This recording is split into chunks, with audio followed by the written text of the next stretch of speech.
Welcome back to EPIC44 with Intel's Starcraft 2 tournament. We're back with the final game of day one, the final group stage game that we're going to see on stream here today.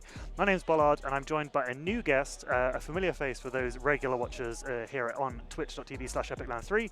I've got Zain. How's it going? Hey, not too bad. It's actually, I actually casted a game earlier today. Did you? I casted, sorry. Yeah, I casted Figaro and, my brain is, I'm on the spot now. Who did Figaro play? Presumably a Protoss? There we go, Figaro. That makes more sense, yeah. I was it was a good series. Get you in for the Protoss matchups. Obviously, you're a talented player of all races, but Protoss is probably your fave. Yeah, I would say that. Significantly more knowledgeable of actual builds on Protoss, so that helps. Well, have I got good news for you? We're going to be watching yet another PvP. We're kind of my favorite. Spoiled for choice with Protosses at this LAN, which really actually does make a change from usual. We normally are spoiled with Zergs and a lot of ZVZ, but this year PvP is the hot one, potentially off the new patch. I'm quite excited to see this, to be honest, because I haven't obviously I as I said before, I haven't been playing all that much since the new patch, and I'm very curious to see what PvP looks like at a relatively high level. And I think with Zain and OpTiMiStC playing, we should get a relatively representative high-level PvP. I think neither player, I don't know much about OpTiMiStC, but Zain is like pretty standard, so we'll see like a normal build. Yeah, absolutely, and yeah, I think we hadn't actually said yet, but yeah, we're going to be seeing Zain versus OpTiMiStC this time around from Group A. We've seen Zain on OpTiMiStC on stream quite a bit today, and they played a bunch of good series. Most recently taking down AC in a pretty close series, but one that I think they deserve to win. But yeah, another PvP. Sorry, I'm just waiting to see when the players are going to be ready. But yeah. Yeah, I'm interested in seeing like what I want to see from the series is like normal, solid play. But as I say that, because it's PvP and it's a high level, we might just get 3 games where both players proxy robo each other. So I don't know if that's a thing still, but I feel like it probably is. So yeah, maybe one proxy. Here's what I want: one proxy robo. This is my order. If you can tell the chef, one proxy robo. Yep, coming right up. With a side of maybe like a proxy Stargate, and then like macro games the rest of the game. So I think that'd be good. Okay. So you want it to be tied 1-1, and then have a macro game. Yeah, that would be nice. 2 cheesy games and a macro game. Well, I don't necessarily want 2 cheesy games. I want like maybe one game where it's like a cheese, and then like nice cheese, and then like a proxy Stargate. That's not a cheese, right? That's like that's like an aggressive macro opener. Aggressive macro. Right? You're not gonna win the game with a Stargate. You get like one oracle. Is aggressive macro where you build your entire base in your opponent's base, but you expand still? That is correct. Yeah. Okay. And it's a great build. So it's more aggressive the closer you build your buildings to your opponent. Absolutely. Yeah, awesome. Well, so it looks like the players are just going through their vetoes now, so hopefully we won't be too much longer to get on into game 1. But yeah, how's your experience been at EPIC44 so far? It's been great. I'm enjoying myself. Yeah, like relaxing, it's getting away from maxing, relaxing, all cool. Life stresses. Yeah, enjoying just like kind of doing some casual gaming and meeting people that I haven't seen in a while. It's always the greatest part of being here. It's always really good to come and see, especially the UK SC2 community. They're a bunch of fantastic guys and gals, so it's lovely to have them all here. And it looks like we may have a map 1. I'm just going to join it and see that everything is all kosher. Got Game Heart on. Yeah, looks good. Game Heart's on. Looks like we're going to have a game in just a moment. We did have to pull OpTiMiStC out of a series. They were apparently midway through playing Venny. Is he playing on EXO's account? We're on EXO's account. Oh, right. Okay, of course. Yeah, EXO signed in. So we're EXO for today, but we're not going to be playing in this series. OpTiMiStC is going to be taking our spot against Zain. So yeah, Zain's had a clean run so far in the group. I don't think he's played. Did he play as much against Gerald already? I can't remember now. Not sure. Absolutely having a brain fart on that one. I'll double check on my phone the results. But yeah, it looks like the players are in the lobby, so hopefully they're going to be ready to play in just a moment. And the first match is going to be King's Cove. I should probably put that in the lobby chat actually, shouldn't I?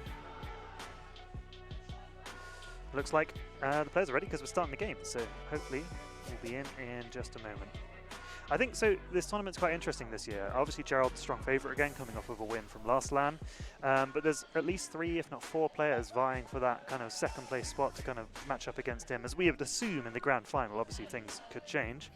But one of those players is absolutely Zain. Yeah, always an expectation. Let's introduce them. Yeah, absolutely. Would you like to start up here in the top left, please? Sure. Right, so in this glorious PvP on King's Cove Ladder Edition, we have the hometown hero, Zain.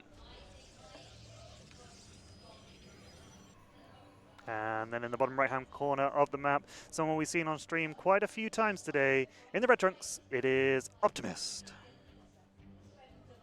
Do you think that, would you describe Zain as a pessimist? Would I describe Zain as a pessimist? Maybe. Depends what it's about, though. I think in general, when we're having discussions, I feel like a lot of the time, he's talking about the negative aspects of something. Not always, but I'm going to just go with that for this because I like the idea of this being a matchup of optimism versus pessimism. We got optimist versus pessimist. We might have a mirror matchup, but we have two very different outlooks on life and StarCraft 2 here in this game. So far, builds are a little bit deviated, actually. Zain's second gateway went down a lot slower than OpTiMiST's. Yeah, I don't think it'll actually make a difference though, right? Because then like the core will just come out. There's just like a slightly different timing. I didn't follow the details of it, but OpTiMiST might have or Zain might have checked the bottom of his ramp or something. I don't think I think basically they're doing the same scout, although obviously Zain is or OpTiMiST is optimistically placing proxy pylon in a position that could be either Robo or Stargate. But as I said, I think we're probably going to get what I ordered.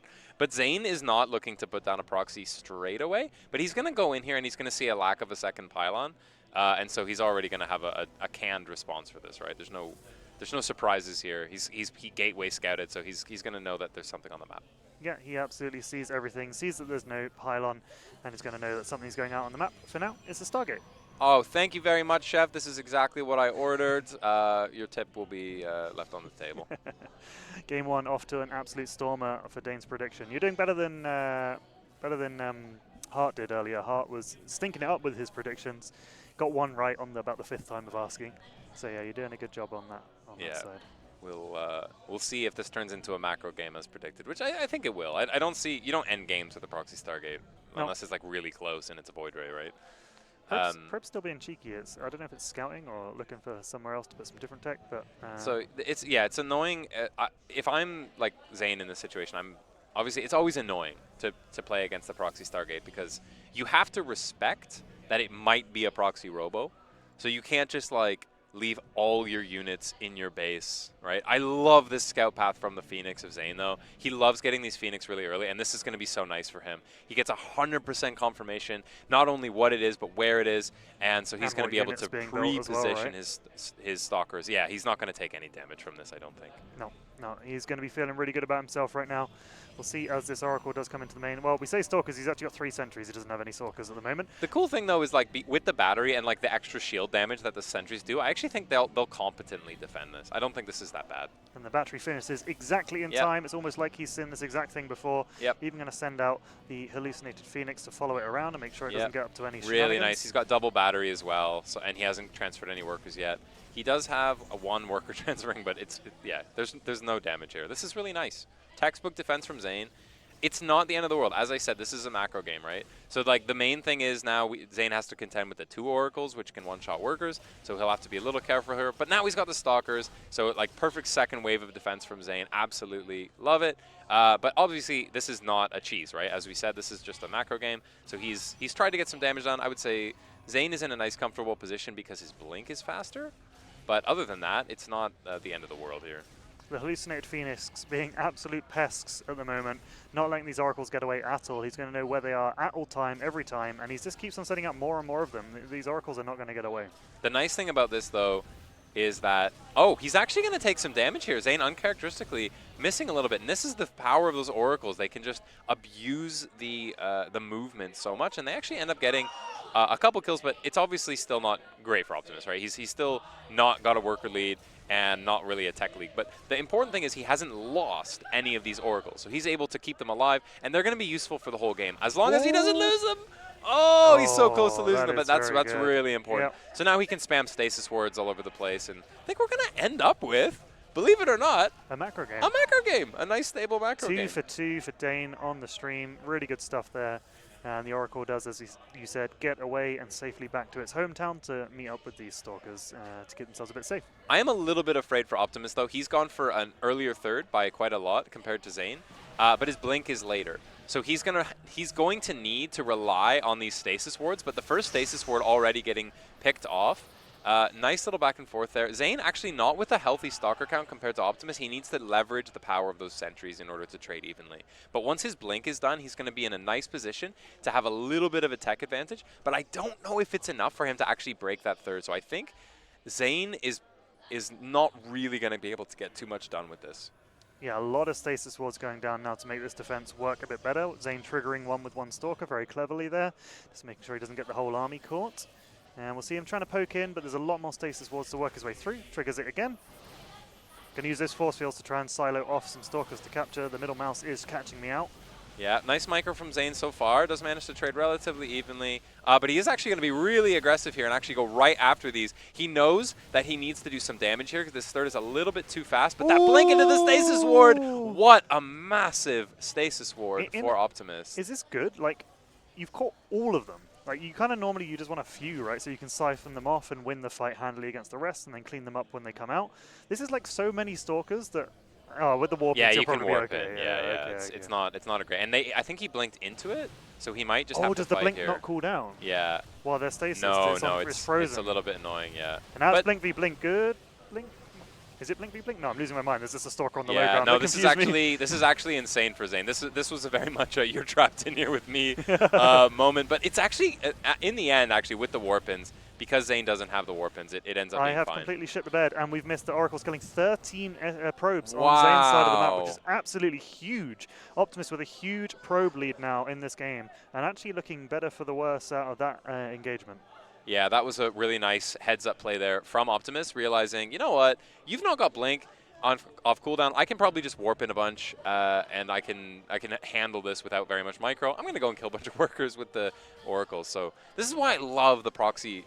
This is like my favorite PvP build, by the way. And this is why I like it so much, because even if you get no damage, you still just create counterplay throughout the game. You just create opportunities if you keep them alive. And I love how active you can be with those. Couple of Adepts trying to come across here and get some damage done. Not really achieving anything in these Stalkers. I don't think he's found... Oh, hang on. Big attack going on in the third base, but going to clean that up fairly easily. Yeah, I don't think he's found the proxy gateway just yet, but Zain has now finished off his opponent's Stargate.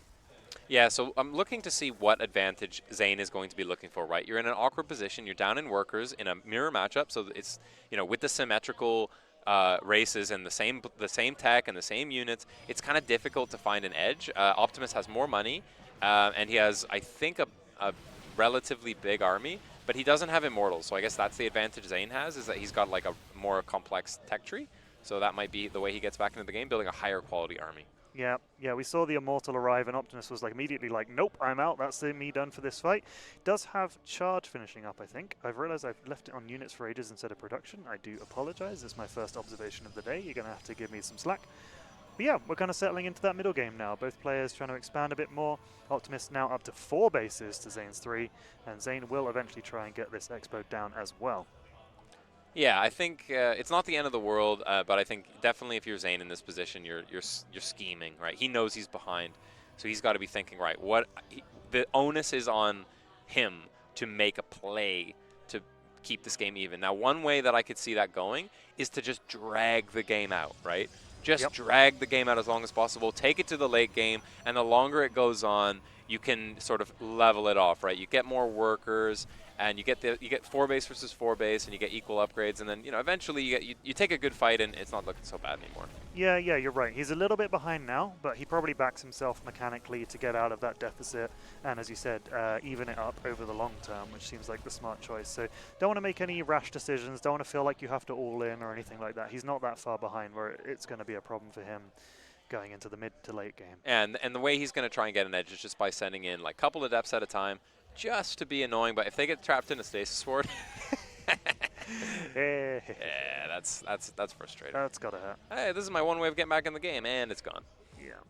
Well, in the meantime, Optimus is going to push across the map. Yeah, and try he's and not going to give him. fourth. He's like, I am not going to let you get back in this game. Are you insane?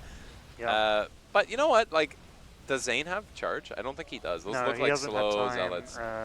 upgrades. But he does. Oh, he does actually. Okay, Sorry. right. Yeah. Okay, that's important. So this is like plausible as long as he abuses this ramp as much as possible. He's going to try and use the power of this Nexus as bait. He's not going to get too much of a chance to though before Optimus very correctly sort of zones it out and just gets the kill on the base, and then he can retreat now. He doesn't need to fight. Yeah, it's quite a big army supply lead. I didn't realize quite just how far ahead Optimus had gotten. Yeah, 10 workers in PvP is huge. Yeah, there's no comeback mechanic here. You just gotta. I just have less stuff than you. Good luck. Yeah, less stuff, fewer bases. Now this is the comeback mechanic. Zealot run by is just like you said. It was Adepts before, but the Zealots are going to try and get the job done as a bunch of stuff moves into the natural. Zain doesn't seem to have a battery at this base actually, and he doesn't really have any buffer for the Zealots, so he's just going to get cleaned up here relatively easily, and I think that's going to be all she wrote. I don't want to call it too early, but this is a way too big of an army for Optimus. That is indeed GG. Zain might be the #2 seed of this tournament, but Optimus is not going to let him win that easily. Yeah, that was an interesting game from Zain. I felt like he was in a good position. He really easily held the Oracles, but then it's this awkward thing where if your opponent is playing with Oracles and they overextend, and you know you've got a faster blink, and you know they've got a faster base, and you think, I feel like I should be okay here. You kind of feel like with Starcraft logic, you should be able to push and do some damage. But the problem is those stasis wards are just so good, and especially with the battery or the energy overcharge, you just get a bajillion. You're like, oh, there's like, I just triggered 2 stasis wards. Like there's 4 more, man. There's more. Yeah, and he kept walking into them. As you said, he triggered exactly 2 and then ran into the 3rd one with his entire army, and that was it. That was that push dead in the water. Well, he's down 1 in this best of 3. You know, you don't get any more extra lives in a best of 3. We're going to be heading on into Frostline for map #2, and it's a must-win situation for Zain. He doesn't want to lose this one because you know, he's trying to get that 2nd place in the group, or even 1st if he beats his opponent. Oh no, sorry, he is the top seed of his group. That's why I'm getting confused. So yeah, he wants to finish this group undefeated, and it will be challenging to do that, you know, being 1 down in this series. Yeah, I think Zain's a pretty smart guy. He'll kick himself after that one, and he'll be more probably prepared if something like that comes up. But again, given the rules of PvP, given the data set I'm working with here, I think we're going to see a proxy robo here from one player or the other. I'm gonna guess that Zain is gonna proxy robo here. You think? Yeah, that's my guess. It seems to be a go-to tournament build for him. But like, if you're Optimus, the nice thing is because you did proxy Stargate, you can do like proxy robo, and it looks pretty close, so it can be a good mind game. But yeah, let's introduce our players. In the top right-hand corner, he is fighting for his series life. He is Zain. And down in the bottom left-hand series, up 1-0. I've flipped the players around by accident because I've smashed so many keys. Honestly, your I'm APM not is doing insane. It's out of control. Everyone knows my that. observer APM is nuts. But down here in the bottom left-hand corner, up 1-0 in the series, representing Berserker, it is OpTiMiStC. Yeah, I don't really know OpTiMiStC too much, but that was a pretty impressive game, I have to say. It's good. He's got good. There was nothing really particularly flashy about that game. It was just like solid gameplay, just like, and it's actually kind of like how I want to play PvP, which is like get an active unit like an Oracle, just get good value out of it and control the game and get a small edge and make good decisions in the mid game. That's really nice to see.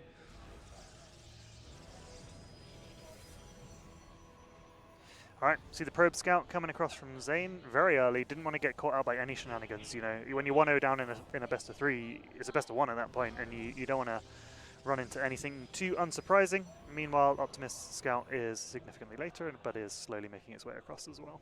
Yeah, and I guess I was probably wrong about the proxy robo. Maybe neither player will proxy robo at this point because they should have the probe in position to do it already. So we're probably not going to see a proxy this game, so my predictions have been falsified. But you did pretty well in game 1, so you can't complain about it too much. Yeah, I mean, you know, it's not what I asked for, but I did say a proxy robo. I did say a proxy robo, a proxy Stargate, and a macro game. So maybe this will be our macro game. Yeah, exactly. This could be the macro game. We'll get the proxy robo in game 3, which we almost certainly will see, or perhaps we won't. So 2 adepts coming out. Yeah, and Zane's going to keep his probe there just to spot it, drop a little pylon there, and and psych out. Yeah, so both returning the favor. this is kind of what you expect to see from Zain, right? He's going to go for the sentry every single game. He's going to go for the robo, and he's going to or go for blink or robo or whatever. He's going to go for something solid and just kind of like trust in his macro powers. Yeah, absolutely. So we see the Expo out much quicker from Zain, whereas the Stargate is coming on the other side for OpTiMiST. We'll see if any damage can get done with any oracles in this game, not proxied. This is really interesting, yeah. I'm really inspired by OpTiMiST play, because this is like how I want to play PvP, but I always die when I do Stargate stuff. So, yeah, instant death. Yeah, it's just, you know, people just do like, especially at my MMR, people just do like every game like, I'm Stargating. You're like, oh, I'm going to do like a in-game then Stargate. And you're like, oh, okay, well, I guess I die. I know there's probably a way to do it, but you have to be good to do that. These adepts not having any luck. Zain really on the ball with placing these pylons, but it is 25 minerals a pop for each one of those, and he's going to keep getting burned for it. Yeah, but assuming, in fairness, assuming the adepts don't get damage, you're up 2 army units, right? Like, it's not worth it if you keep blocking them perfectly. I don't think. So the first Oracle is now out on the map. Second Oracle going to be coming, of course, to join its brethren in just a moment. But Zain is preparing with a shield battery down on the natural to help defend. Yeah, I really like this. So the 2 adepts are just chilling, forcing cancels, and then we're going to see a commitment on a multi-prong, right? So we'll probably see the shade into the main with like the oracles coming in at the same time. Yep. Shade here is going into the natural. Yeah. And he lets it complete. The shield battery's going to try and do some damage. The force field is going to do something. I don't love this. I don't love this. He kind of mistimed it. The Oracle wasn't ready, and now it's got to leave. It's going to get one probe, but is that worth it? It's not even going to get one. There we go. I am disappointed in how that went, I'm going to be honest. Yeah, not mad keen on that one. I would have liked to see them sync up, but you know what? Maybe he thought that there was no units there, and he was like, ah, okay, fine, I take the chance. And you miss 100% of the shots you don't take, you know? Absolutely. But the thing is, like, his control with these oracles is pretty good, so he's still just going to go in and get a bunch of damage anyway. And now he's got a nice little 4 worker lead. He keeps getting these kills with these oracles, like 6 this time, 4 last time, kind of out of nowhere. And he's kept them both alive, which is the real important thing, like we said before. It's just infinite value the longer they stay alive. And especially with the overcharge. Yeah, this is inspiring me to play again, because it's like, oh, I get it now. Because you have more energy, this is way safer. Because you can just like keep the oracles alive and drop stasis wards everywhere. Nice. Oh, Revelation on the Observer, really good spot. Actually not going to be able to kill it though. Good. Oh, they need to patch. Zain. They need to patch this out. That was frustrating. Okay, actually he might have it. Yeah, he got it. Didn't realize that it couldn't quite get away in the forest there. Sad times for that Observer. In the end though, like it's not. This is still fine. I'd say this is very even. Yeah, both players are on 3 base versus 3 base, same amount of workers, roughly the same army size. Yeah, we're just going to see a macro game. Here we go. Blink just finished, I think, for our blue Protoss.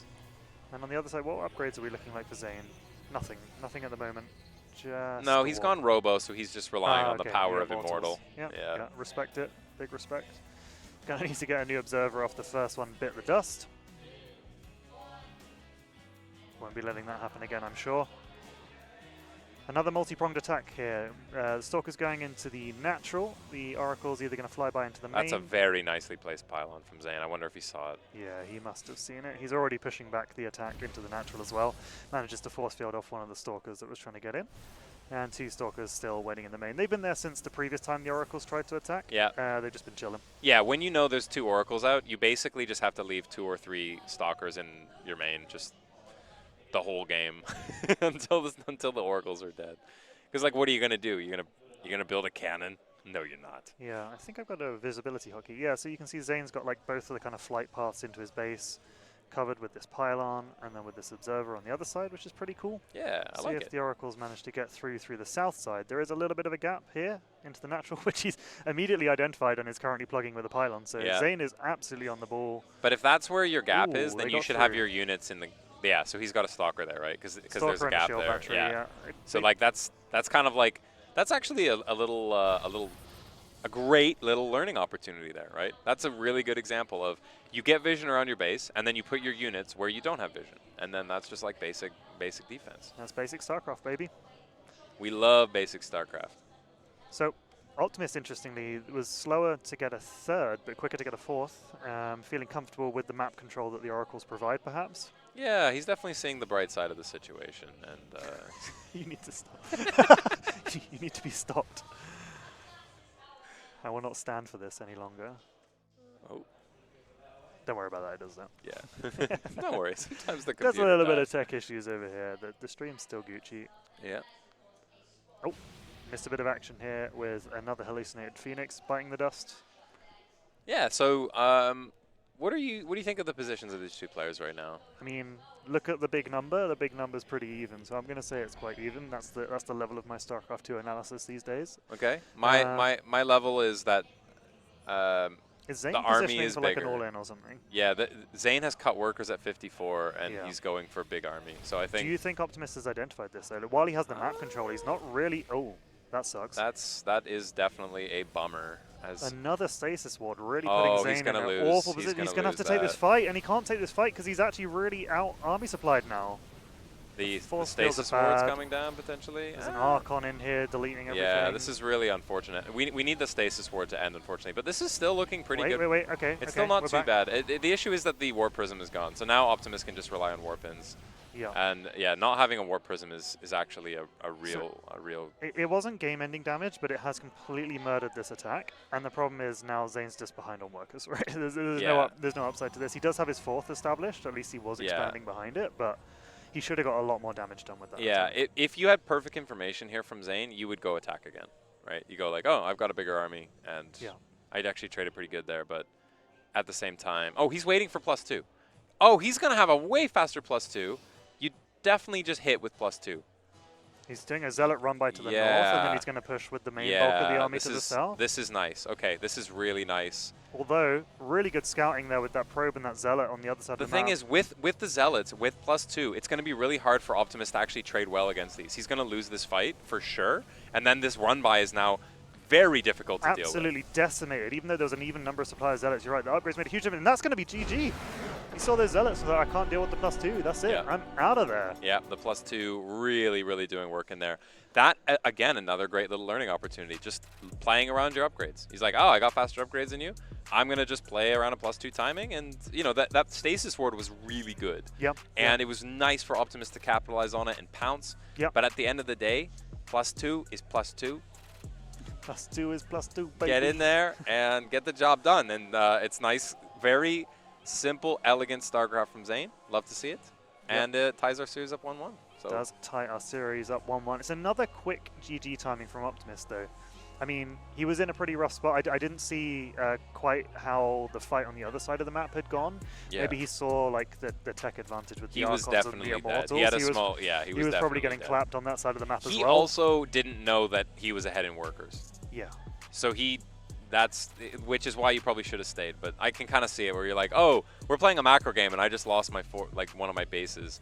It's possible that he holds the other side and then he's ahead in workers, but yeah, realistically, I think Zain had the game. Absolutely. So we're in the final map of the final series of day one of EPIC44 with Intel, StarCraft 2 group stage action. Who do you think is going to take it? Zain looking better in that game, but I wouldn't say dominant. Yeah, I would say, I think that overall, Zain seems stronger to me. Yeah. But I am biased because he's my friend. And I'm, you know, I have a glass half full attitude. What can I say? But I'm still, you know, I'm still gonna hope that we see a proxy robo. I don't really care who wins. Well, why don't you introduce your friend, our friend, in the bottom left-hand corner. Go on, take it away. In the bottom left-hand corner, playing only for the thorough enjoyment of the fans at home, but not for any particular team. He loves the color green. He is Zain. And the underdog in the top right-hand corner in the blue trunks, representing Berserker, it is OpTiMiST. How do you say his name, by the way? Because it's OpTiMiStC. It's OpTiMiSTC. I did feel go like and chat with him about OpTiMiStC, this. right? He accepts OpTiMiStC, but that was not the intention. The C stands for carrot. Optimus Carrot. Optimus Carrot, if you want to address him by his full, Optimus Carrot. his full Christian name. Okay. But Optimist is, I think, his preferred pronunciation, but he accepts OpTiMiStC. I think he's been called it for many a year now, and has just kind of adopted it as an alternative handle. Okay. Optimistic. Yeah, OpTiMiSTC. Optim is. Wasn't there a player called like the STC or something? I can believe it. So that kind of what it reminds me of. I get the STC vibes, but yeah. Well, the two little scouting probes bumped into each other this time. Zain not sending the super early scout like he did last game. Yeah, but where's Zain going? Zain faking it. So he sent it through the middle time to get spotted on purpose. And here is your, was it Proxy Robo that you asked for? Yeah. Yeah? This This is Proxy Robo. This is Proxy and Robo. And it's Zain doing it. I knew this was going to We got the macro game, we got the Proxy Stargate, and here is the Proxy Robo. Have foreseen. You got the order slightly wrong, but I'll let you off. I appreciate that, man. You're really Your forgiving. prediction's better than my observing, so we'll take we'll take it. Really, we need to get EXO back in here for this. And this is different now. All right. So Optimist is adjusting, right? He's like, oh, you're proxying me. I'm gonna play like a different. I'm not gonna go for a Stargate because I might die. Because even though Zain went through the middle, there's a dead giveaway that you're being proxied, which is I saw a probe go through the middle. And I didn't see him enter my base. Literally never arrived at my base. Where did that probe go? I was expecting, assuming he has object permanence, which I'm pretty sure my 2-year-old daughter does. I think he's good. Yeah, 2-year-old daughter or Zain, who you taking in this match? Whoever has object permanence. Whoever remembers that they saw something. Not sure I remember what day of the week it is anymore, but that is a side effect of coming to LAN. Yeah, it's like being in a casino. You don't know what time it is, what day it is. Here is the counter Robo. Yep. It's frustrating. It's frustrating to run into a Robo with a Robo. You're like, this is not how it's supposed to be. Do you think this low ground expansion is going to be holdable? Yeah, I think so. I think with the I think you kind of want to, right? Because otherwise you get contained and then Zain just expands and it's your equal tech and you're just behind. So I think he has to hold them. I think he has to hold the low ground. And that's why he's gone for the Robo, right? Yeah. I think he's got to have it. All right. It's engagement time. This might be a short game for our final match of the day. The Immortal and the Stalkers are going to come on in and see if they can whittle down these defenses. 2 shield batteries up now. Is there one on the high ground as well? Oh, I like that. Is so cute. The hallucinated Stalkers. He knows he just needs to buy enough time for the Immortal to come out. Yeah, it's nearly done. As soon as that Immortal's out, I think it's very frustrating. It's very difficult. Not impossible. But Zain with the close warp-ins now, though, with the warp prism is going to be really nice. The base may get cancelled before he holds. Is he going to guess the right one? Yes, he does. Nice micro from Zain so far, but now there is a real Immortal with 2 shield batteries. That's not impossible. The transition from this, if you're Zain, I think, is to either just do more of the same thing and hope you win, or you can get a Disruptor. It's not the worst thing to get a Disruptor. All right, the Warp Prism has loaded up. The boys are going into the main. Going to see the Immortal and 2 Stalkers and a Sentry. Sorry, 1 Stalker and a Sentry. Beautiful. Dropped. Right, okay, we get big force we get field that. on the ramp. We force field that, the then we go Immortal's in the stuck low in ground. the main. Yeah, it's not. He doesn't have a ton of time to do it. Going to be able to get some damage done, though. Here but yeah, he could Immortal. if he keeps on warping in sentries, he could potentially keep zoning him out, but it's tight. It's definitely tight. He needs a Sentry very, very soon, or those Immortals are getting free. In fact, he's going to dive on them now. He's going to try and kill them both under the shield battery. He's kind of winning. I can't tell. Immortal, good unit. And he's unpowered all of the shield batteries. Oh, what a decision! Oh my god! What a killer instinct from Zain. He realizes, he's like, I actually can just kill you. I'm just going to kill you. See, that's why Zain is the big brain StarCraft 2 player and not me, because I did not see that. In the heat of the moment, I did not notice the dive on the Immortal. I was like, why is he diving the Immortal? Because there was a solo pylon there that controlled the entire game. Yeah, I didn't see that coming. I was watching the fight very closely, and I just was like, oh, he's going to die here. And no, it's beautiful decision making. And really, really aggressive, like really tight. There was a tiny window. He's like, you're in the main. I've got like 10 seconds where you're in the main. Yeah. With the 2 Immortals. And otherwise, I'm dead. Yeah. And that was it. That's all she wrote. That's huge gameplay. Really well identified weakness there from Zain. You know, using the information he got when he kind of went up to the high ground. You know, remembering what he had seen, coming back down, and then just spotting that Artosis pylon to clean it up and win the series 2-1 reverse sweep to finish off the day. That was our final game that we're going to see here on stream. Some really nice Starcraft there. I enjoyed that. You know, I know the mirror is not always people's favorite thing to see, but you can't ask for more than that series, right? That was pretty good. That was pretty enjoyable. Yeah. Not like super long epic macro games, but you got a good variety. Yeah, I got what I ordered, and my compliments to the chef. Yeah, absolutely. So I think that pretty much confirms Zain going through with Gerald into the knockouts tomorrow in Code S, as we like to call it here. But yeah, that's going to be our last game on stream here. We'll be back tomorrow around about midday with some of that Code S action, following pretty much all of the upper bracket games that we can squeeze in right up until that stage final, which production, do you remember what time the stage final is at? I'm going to assume it's 9 PM tomorrow. I'm getting a confirmation that we are on stage at 9 PM. We'll be live on both twitch.tv/EpicLand and EpicLand 3 for the stage final. EpicLand 3, though, is where you need to be for all of tomorrow's action in Code S throughout the day. Thank you very much for joining me, Dane. Thanks for having me you on the cast as always. And yeah, see you all guys tomorrow for more StarCraft action.